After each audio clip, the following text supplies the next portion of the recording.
Hello, I'm Mary Ito, and welcome to the CRAM podcast. CRAM is an acronym for Communicating Research and More, which is what we try and do on this podcast. A lot of exciting research and groundbreaking ideas never actually reach the public, but they have the potential to change the way we think and act.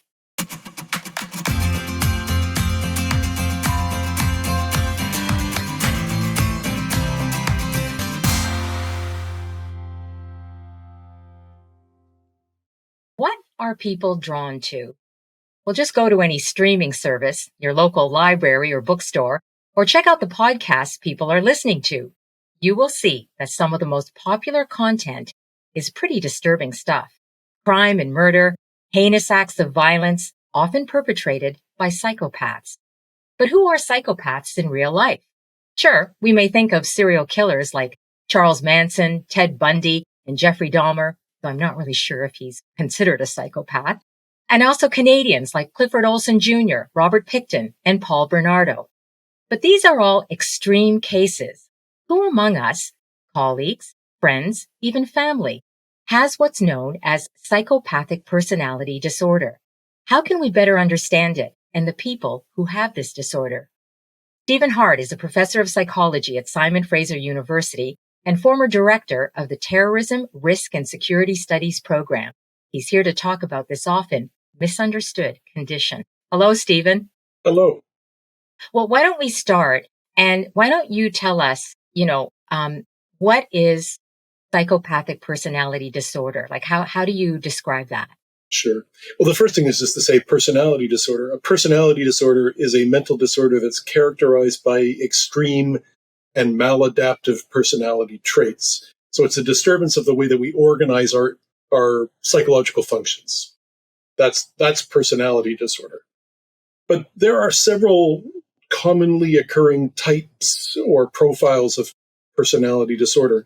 And one of them is psychopathic personality disorder. So it's characterized by a specific pattern of traits. And those would include things like being unattached to other people, unempathic, disloyal, to be kind of, in terms of their dominance relations with others, arrogant, domineering, insincere, lying and deceitful, manipulative, but also to have a very high view of themselves, to be egocentric, to be people who are believe that they're superior to other people and maybe feel themselves to be invulnerable in some ways. And so by the time we put together somewhere between, say, 20 and 40 of these specific personality descriptors, you have a pretty good portrait of what it means to be psychopathic. And how is that different from someone who's considered a sociopath? Because I think sometimes those two get confused. Sure. Well, in some respects, and I think just the simplest way to think about it is sociopath is an old term for psychopathic personality disorder or psychopath, the same way that antisocial personality disorder and dissocial personality disorder are other names for the same thing. We have some views about what these different names highlight in terms of the fundamental core of the disorder. Obviously, sociopath seems to talk about the social disturbance as being key. Psychopath talks about it as being an internal disturbance, a disturbance of the mind rather than the social relations. But really, they all mean much the same thing, and people use them more or less interchangeably. Oh, I did not realize that. I thought that there were key differences. So essentially, they are the same. A big question, too, that people often wonder about, is it nature or nurture?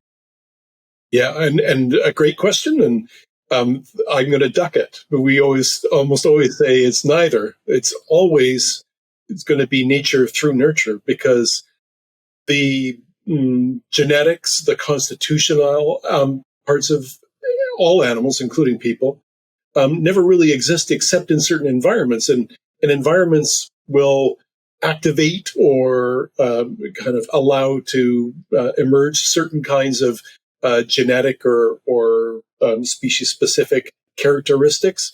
And so you can't really have one without the other. So they come together. I realize that is... You know what, though? But would you say that, I mean, I don't know, does it tend to be kind of 50-50, or is there really a strong genetic component? You know, I think about have studies been done, let's say, with identical twins, or let's say with kids who are adopted, who maybe have some kind of psychopathy in their family history? Yes. And so, this is one of the things we say is that perhaps unsurprisingly, we do see evidence that psychopathic personality characteristics run in families. It's not simple single gene transmission where, if you have two parents, you're 100% likely to get it or something like that. It doesn't work like that. But it does tend to run in families. And there is indication that, siblings from sibling studies and twin studies and so forth, that there's a genetic component. And you might say, in very crude terms, like about half of people's personality dispositions, their personality traits, seem to be strongly affected by genetic mechanisms. So around half, but that means the other half is the result of specific experiences in life, what we call sometimes unique environment or shared environment or interactions between environment and genetic stuff. So about half of it might be simply attributable to biological factors, and another half is environmental or some mix of environmental and genetic. And my understanding is that psychopathy, this disorder among criminals, is fairly high as opposed to, let's say, the general population. Is that true? Yes. We would say probably best guess is, if I use a kind of a nice conservative narrow definition of what psychopathic personality disorder is, around the world, we might say that's around 0.5% of the human race to about 1 or maybe even 1.5% of the human race. So it's a fairly commonly occurring pattern or disorder. In contrast, when we look in medium and maximum secure prisons in Canada and the United States, that would be around somewhere between, say, 15 and 25% of the population. So that's a pretty big difference. It's, an order of magnitude bigger than you would expect if there was no association between psychopathy and criminality. Yeah.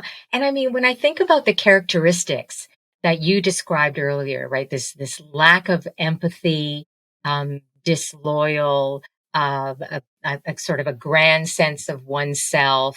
Everything you said was negative. Is there anything positive about the condition? Like, are there kind of quote unquote good psychopaths who actually maybe make a good contribution to society and do good? That's a little bit hard to answer because, in general, of course, mental disorders are things that are not good to have. We believe that they reflect dysfunction and they're diagnosed in terms of dysfunction. So it's kind of like saying, is there something good about cancer? And, the first answer is, well, no, it's a disorder, right? Now, having said that, you can ask, can people with cancer do fantastic things, or can they achieve much in life? And the answer is yes. It's maybe it's a handicap in life to be psychopathic. It can disturb your ability to get along well, but it doesn't make you inhuman. It doesn't make you less of a human being. And it doesn't make you somebody who's completely without some kind of redeeming characteristics or so forth. So yes, you can be somebody who's psychopathic, but still be somebody's son or somebody's husband, or, a friend or somebody who's able to do some work. We have some examples of people who were psychopathic who had things like musical talents or abilities and became quite successful in some respect, yet in other respects their lives were still quite damaged. Now, I mean, people are obviously disturbed by violence that can happen among people with this disorder. And by the way, what is that tendency of violence? Like, what do we know about that? Well, there's a strong association between psychopathic personality disorder and risk for violence. It's actually stronger than the risk for criminality generally. So it seems like it's relatively stronger association with violence than with criminality generally. And it's really for a wide range of violence. It's not for specific kinds of crimes. There's an association with many types of violent crime. Yeah. So when I think about that, and again, my understanding is that a person who has this disorder may feel I don't know what the correct word is, compelled to do an act of violence, perhaps. And it's not that they don't know the difference between right and wrong. Is that right? They actually do know what's right and wrong, but they still commit this act. That's correct. Okay. I see. That's what's so disturbing, right? Because, if we're to operate in a civil, just society, we operate on the basis that we hope, from a young age, we teach children like this is, what's right and what's wrong. And then hopefully as they grow older, they will act in that way. But people who have this disorder are unable to. Is that correct? That's correct. I mean, I guess if I could put it this way, both literally and metaphorically, people who are psychopathic, they tend not to care about harming other people. It's not that big a deal to them. It doesn't disturb them that much. And in fact, in some respects, it may even there may be situations in which it's something that's positive to them, to disturb other people, to harm them, to cause them physical or psychological harm, to bully them. So you're saying they might get off on that? Yes, because, I mean, bluntly, it's because they feel superior. Bullying other people makes them feel superior to others. And actually, we think that being psychopathic is a lot about wanting to feel superior and powerful with respect to other people, because when you don't care about others that much, when you don't love other people that much, when you tend not to like them strongly, then really the social world becomes very simple, and you're superior or inferior. And for people who are psychopathic, if they're not superior, they're nothing. They feel quite vulnerable in the world. They may feel quite empty. And so they need to feel high status all the time. And they'll be violent towards other people just to feel superior. And so if they feel superior towards others, that they're above others, how are they actually seeing other people? Who are other people to them? Other people are, I would call them status objects. They're people in the environment, they're things in the environment that you define yourself in terms of. That's like all people, right? We think about ourselves both in terms of proximity to and distinction from others. But for people who are psychopathic, it's more just the distinction.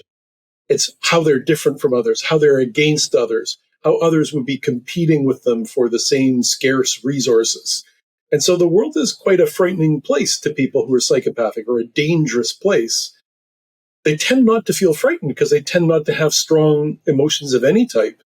But they do feel that the world is actually a threatening or dangerous place. Okay, now you see, do you think that people realize that about people with this disorder? Because I tended to think, well, if these people have no regard for anyone else, they can be prone to violence, they have a high opinion of themselves, they must see people as these kind of lesser human beings that are maybe not a threat and just there to be taken advantage of. But you're saying that's not true. Well, I think actually that the description that you gave is true in a lot of respects. The difference being that these are not people who are reacting to the world around them and feeling like they're making decisions in a calm, orderly manner. For them, walking around the world is thinking that everybody else thinks the same way they do. So the world's a hostile. You mean that other people are also like psychopaths? That's what they're thinking? Yes. They can see other people as being, either people who are competitors or people who are no longer important to them. And so their focus is on the other people around them who they are worried might be challenging them for status in some ways. But this means that they're reacting really quite impulsively or instinctively or without much thought or reflection when they're coming across encountering these other people, and they get themselves into trouble. They do things that hurt them as much as they hurt other people. So, I mean, initially when I was talking about those serial killers, and those are the extreme, I would like to think rare cases of psychopathic personality disorder, that would mean that most people with this disorder are living among us, right? Oh, yeah. And yeah, I mean, they could be, we're working with them, or they're our neighbors, or they could be a family member. How, I mean, how do we know who they are? Like, how would that disorder present itself? Like, if you could give an example, let's say if we work with someone like Sure. Well, the best thing I could tell people is to pick up a copy of Robert Hare's book Without Conscience, which is still available, and it's an easy to read book that's written for the lay public, and it gives a kind of a nice description of what it means to be psychopathic.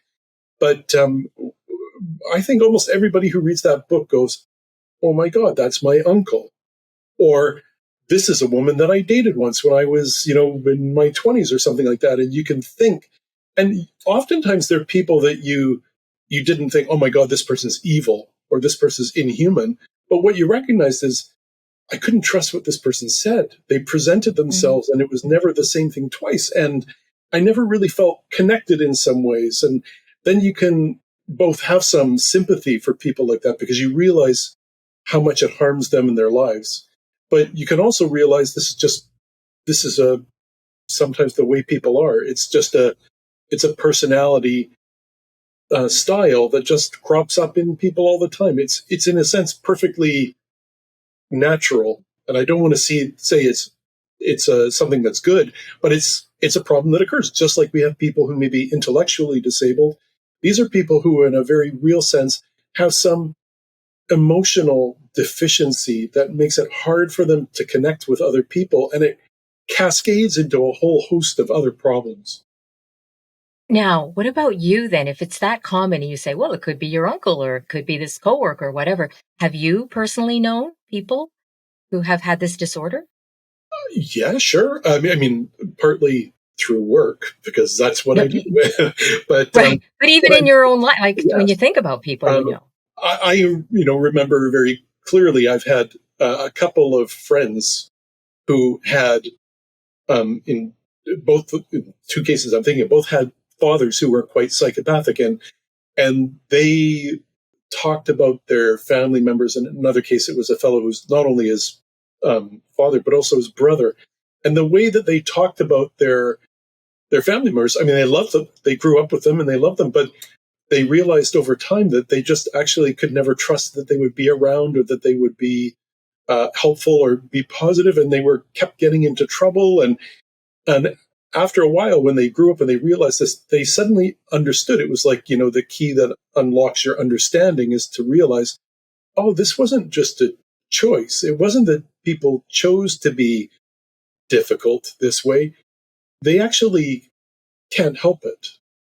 And they behave in such a way that, their social networks are really disrupted and disturbed, and they can't hold down jobs and they can't finish things very well. So they may actually have this kind of common panoply of problems. Not all of them, right? But they're going to have some of these problems in some of these areas. And, it's something that's associated with even a shortened lifespan because people get into trouble, including, they don't care about themselves that much. And so they'll engage in risk taking behaviors or sensation seeking behaviors. And then I think people have a little bit more, I'm going to say, sympathy, a little bit more pity for people that have this disorder, rather than seeing them as strong and vulnerable and evil. They see them as people who are actually kind of hollow or tortured souls. Mm. How do you know they can't help it? When I say they can't help it, they can't help the fact that they have this deficiency, that they have this lack of emotional attachment to other people or to themselves or to principles or things like Hmm. that. And they can help their behavior. They can? Oh, anybody Can they? anybody can stop themselves from doing things. Just like, if you wanted to, you could starve yourself to death. But that would actually be a difficult choice for most people because there's all things about you that you'd want to live. And why would you do something that would kill yourself or harm yourself and so forth? So we have these natural factors that kind of balance us off, that disinhibit us on the one hand from doing certain kinds of things. And so they might push us in one direction, but we have inhibitions that balance them off on the other side. So that's to be human, is to be ambivalent about many of these things. But for people who are psychopathic, they lack the balance that others of us might have in life. And so Although there's nothing about psychopathy that makes you commit violence, like you said, there's something about psychopathy that makes it a definite possibility for you, that maybe makes you vulnerable to engaging in that kind of behavior. And so you would have to work hard to overcome that tendency. And people do. They do, really, even people who have extreme cases of this condition are able to overcome those urges for violence and crime and taking advantage of other people. Sure. I mean, even if we go into prisons, there might be around 80% of the people who are psychopathic that we find seem to have a clear history of violence, but about 20% don't. And some of those 20% are just people who end up getting into trouble for things like, fraud or theft or things like that. They manipulate people. And that may be illegal, but it's not violent. And so what we'll see is that some people who are psychopathic may end up, or going into something, like I said before, like music, where having a certain kind of style or lifestyle may be more acceptable. And, you have a bit of native talent for music, and then being psychopathic doesn't harm you that much. In the short term, it may actually be consistent with a certain lifestyle of, being in rock or something like that. But pretty tough to be a good classical musician and to study that much and be involved in that kind of work if you're psychopathic. It's just not naturally a good fit.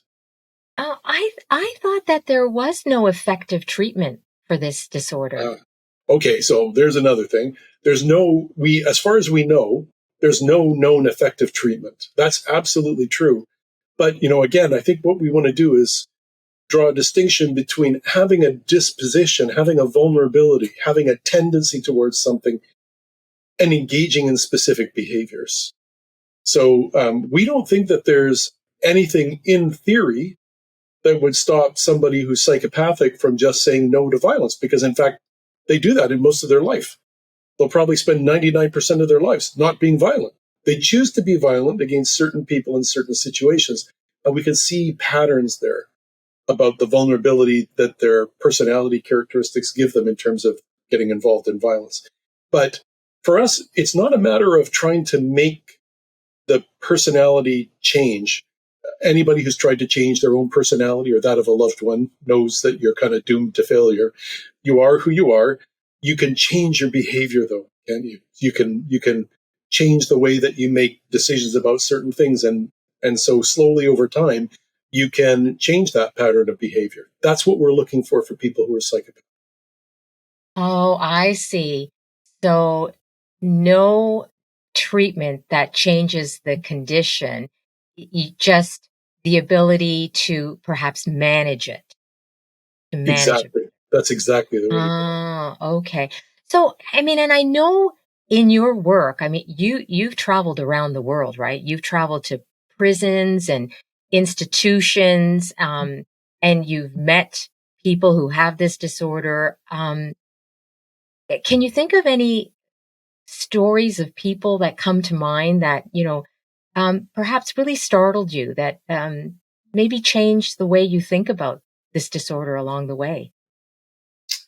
I'm going to say it's not so much for me that I am surprised, because I've been on the lookout for people with these kinds of problems. But I can think of several cases where I talk to somebody and you come out afterwards and feel a bit stunned by just how problematic these personality characteristics can be. I can think of a fellow that I interviewed once in prison, and I was asked by a defense lawyer, said, I think something's wrong with this guy, and he's being charged with 2 homicides. Can you please take a look at him? And I interviewed him, and I talked about some of his background, and I was getting all kinds of, warning signs, alarm bells were ringing about certain kinds of things. And then I said, listen, I need to also now talk about the offenses that you're charged with. And I'm sorry, because some of this may be difficult. And he said, you mean the murders? And I said, yes. And he said, well, I don't care about that. We can talk about that. And for me, I was trying to prepare him to talk about something that might be difficult.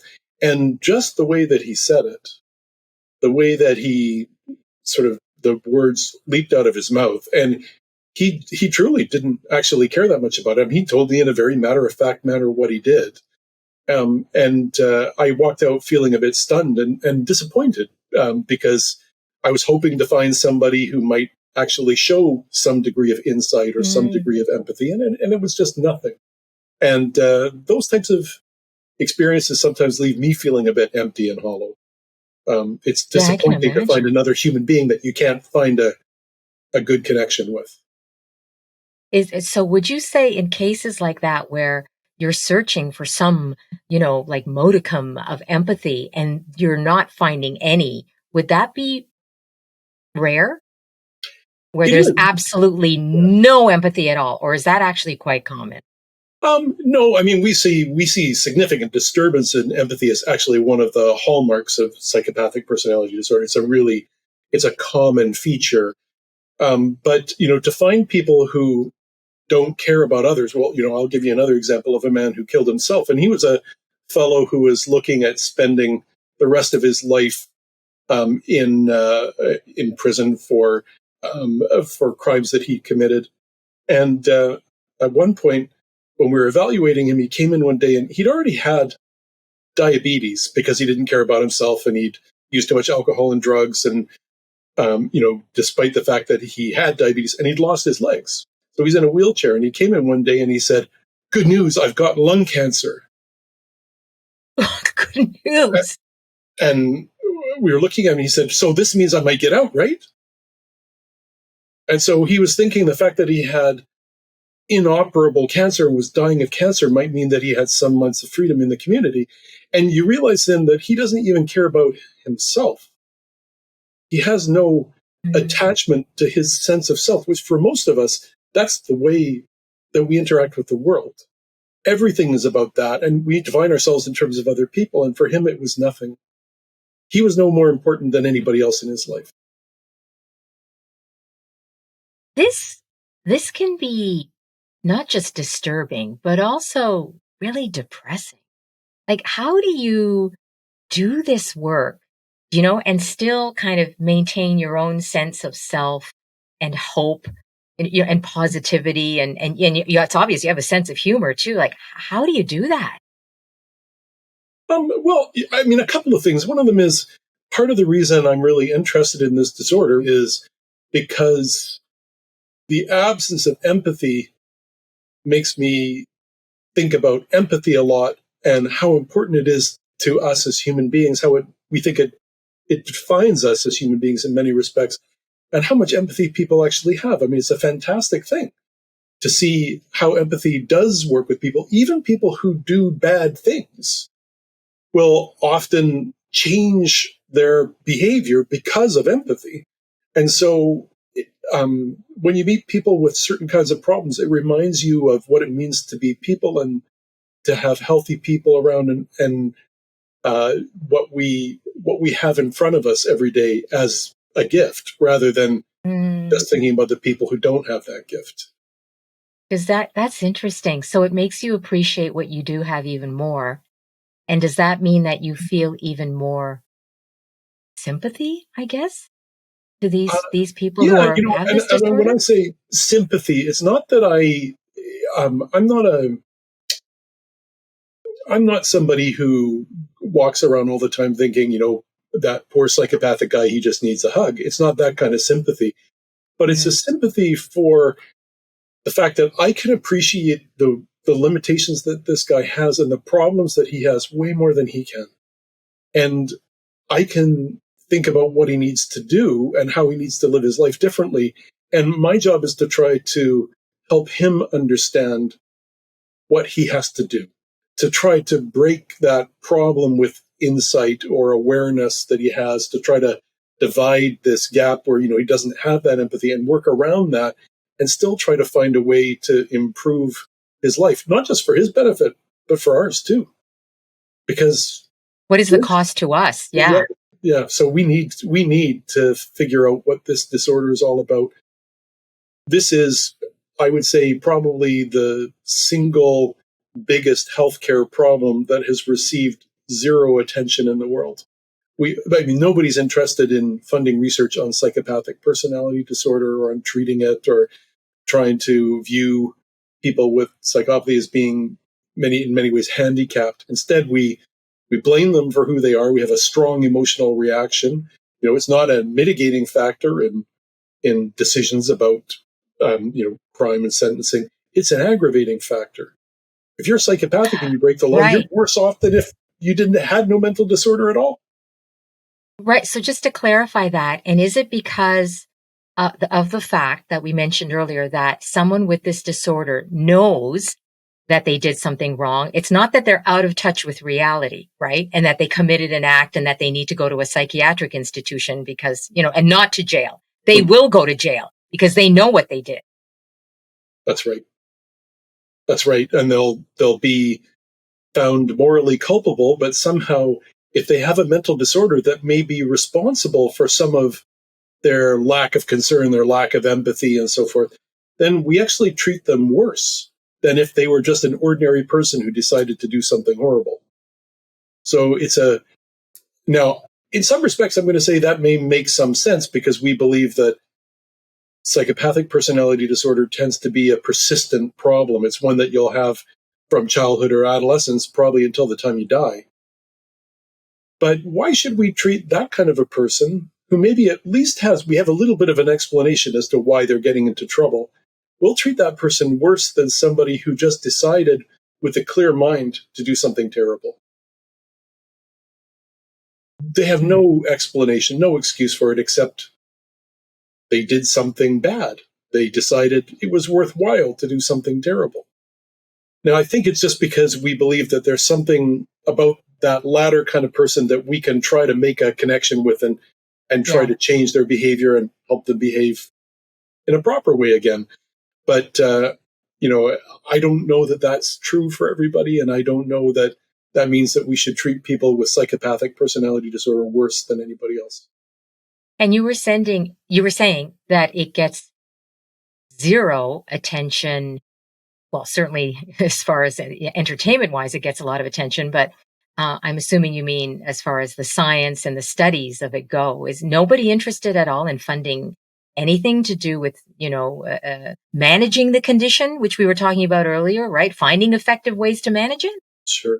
We've had a couple of prison services around the world where people have done this, here in Canada, and especially a fellow named Stephen Wong, who is a prison psychologist in the Correctional Service of Canada. And then we had one in Her Majesty's Prison Service in England and Wales, a treatment program that was developed and operated by Jill Attrell, who's there. She took the responsibility for trying to set it up. And now there's work going on, development work in places like Korea and so forth. So where people are looking at this, but we have no randomized controlled trials, zero randomized controlled trials for the treatment of psychopathic personality disorder that have Not one ever? Not a single one. And you can find, with respect to something like treatment of schizophrenia, you can find actually literally tens of thousands. You can find thousands and thousands looking just at certain kinds of medications. And we have none for psychopathic personality disorder.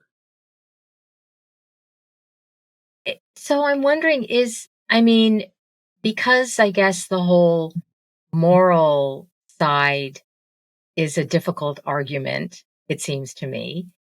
What about the economic side? Is that a more convincing argument to people? Because you were saying that there's a huge cost to society. Yes. So the World Health Organization some years ago identified schizophrenia as the worst illness known to humanity because it tends to have an early onset. In at least a third of the cases, it could be persisting across the lifespan. And there's a huge burden on caregivers and society, both economically and in terms of human costs, increased risk of mortality and so forth. And the prevalence of schizophrenia is around 0.5% to 1% of the population of Earth. Well, that's the same as psychopathic personality disorder. Psychopathic personality disorder starts earlier. It persists longer. It's chronic in 100% of cases by definition. And we actually see no kind of fluctuating course in psychopathic personality disorder. It's pretty much there all the time with minor fluctuations in symptoms. And the social costs is in Canada is estimated by some recent studies in the tens of billions of dollars per year. It's a huge social problem. And so, I think if you want to save a lot of money as a society, if you want to save a lot of hurt and harm to people, the best thing that we could do is to try to find a way to change the behavior of people who are psychopathic. It's the single biggest step we could take to try to reduce social harm in this country, or in fact, in any country around the world. And with your work, you're very interested in the assessment of the risk of violence, right? So so how successful has that been? Have you come up with different ways to, assess this and to help people who are working with people who have this condition, right? Who need to know what that risk is? Yes, and Canada's been a world leader in risk assessment for general criminality and violence for decades, since the 1980s. And people like Don Andrews, who's now dead, or Jim Bonta, who's still alive and with us, and others over the decades. And there's been a lot of progress in these areas. And we know that people who have psychopathic personality disorder, they tend to have a lot of the problems that are identified as risk factors for criminality and violence. So, this is partly for us a way of just confirming what we know to be true, is that it's not surprising that people with psychopathic personality disorder are at risk for these things, because it's accompanied by all the things that we know to be problems on average, and they're just found in one person. So it's like a one-stop shopping for problems for crime and violence. They have lots of specific risk factors that the research has identified. So, but what we've actually been able to do, once we take people who are psychopathic out of the mix and we study them as a separate group, all of a sudden the risk factors for crime and violence become much more clear. We can actually understand them and figure out how to deal with them individually, sort of cleave them off one by one and study them and try to develop treatments for them and so forth. But what we know is that if we leave the group who are psychopathic in there, it messes things up, because it always makes the treatment look less effective. If we take those people out of the mix, then suddenly some things become much more clear. So I'm going to say psychopathy is just one piece of the puzzle when we talk about violence risk, but it's one really important piece of the puzzle. Maybe it's somewhere between 5% or 10% of violence is explained by psychopathy, but that's a big chunk. And after we get rid of that, then all of a sudden we can look at the other pieces and we can figure out how they work together. Yeah, and how successful have you and others who are working in this field been as far as ways to manage the condition so that people can actually live a life, and get along with others and their family and perhaps even work without, I guess, having those or being able to manage, I would say, those impulses for, violence and having difficult social relationships, etc. Like how much progress is being made there? We have some pretty good progress. I'm not going to make any statement at all that we've somehow licked this problem. That's not the case. But one of the things that's become more clear over the last 20 to 30 years is that we've actually been doing some things along the way that help us understand who is and who is not at risk for violence. And we found that when we have people and we can modify their risk factors to reduce their severity or to try to break the link between the risk factor and criminality, that when we see those changes, that they're meaningful, that they're actually associated with a decreased probability of engaging in future crime and violence.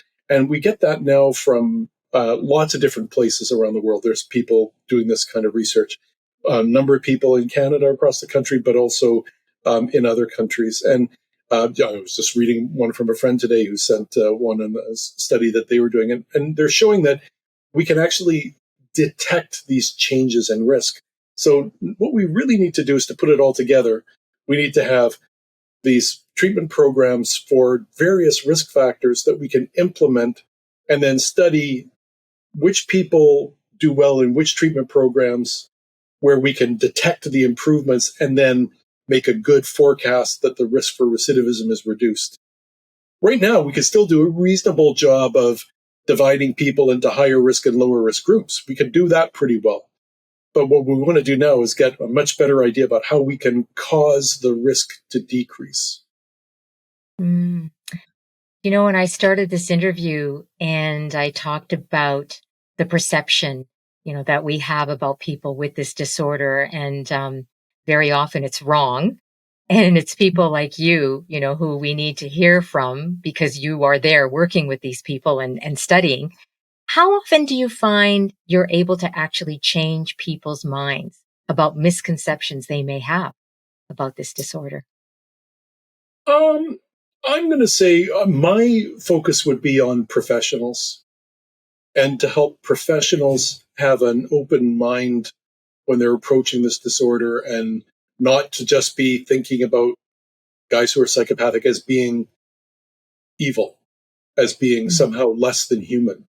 In fact, I think they're very human, just human with different characteristics or traits. And, it's a particular set of problems that we're going to encounter relatively frequently. And I look back into other successes that we've had in the field. Another good example of a personality disorder would be borderline personality disorder, which is really people who are, in some respects, just as impulsive and engage in bad behavior, including violence, in the same way that people who are psychopathic do. But it's because they're too emotional. They actually have problems with intense, unstable emotions, ones that they find difficult to control. They're often too attached to other people. So they're, in some ways, just like people with psychopathic personality disorder, and in other ways, just the opposite.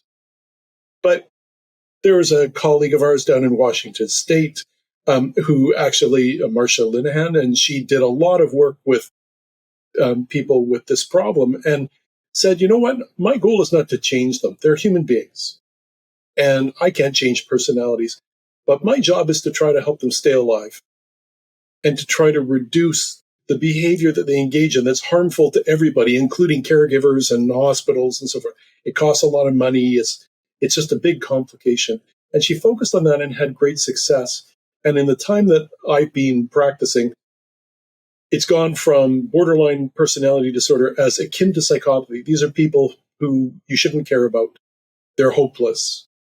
To having some treatment programs that have been widely replicated and they're studied using randomized controlled trials. They have improvements for a wide range of people with a wide range of problems in a wide range of settings. And now we have people whose careers are devoted to that treatment and this disorder. And it's now become just a problem that people have rather than a sentence of death. Something where we just want to lock people up and throw away the key. Mm-hmm. And if we could do that with borderline personality disorder, we could do it with psychopathic personality disorder. Yeah. If you could, you talk about the advances made with borderline personality disorder, and you hope that the same could happen for the study of psychopathic personality disorder. What do you see as kind of like the next step that you would really like to happen?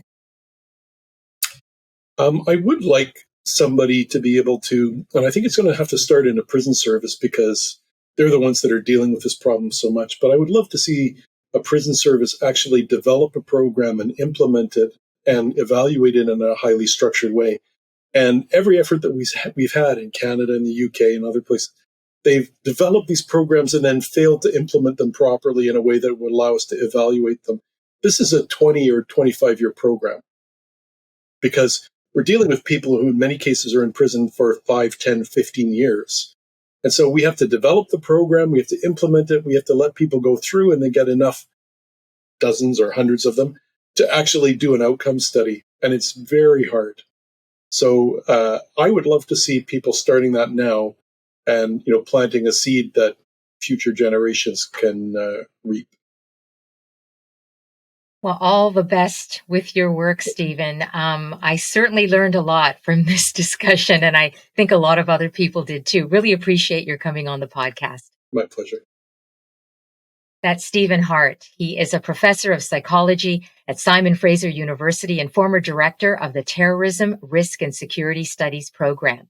His expertise in the field of clinical forensic psychology also has a special focus on psychopathic personality disorder and the assessment of violence risk. For more information on Stephen's research and work, check out our show notes. That's it for this edition of the Cram Podcast. We hope you enjoyed it.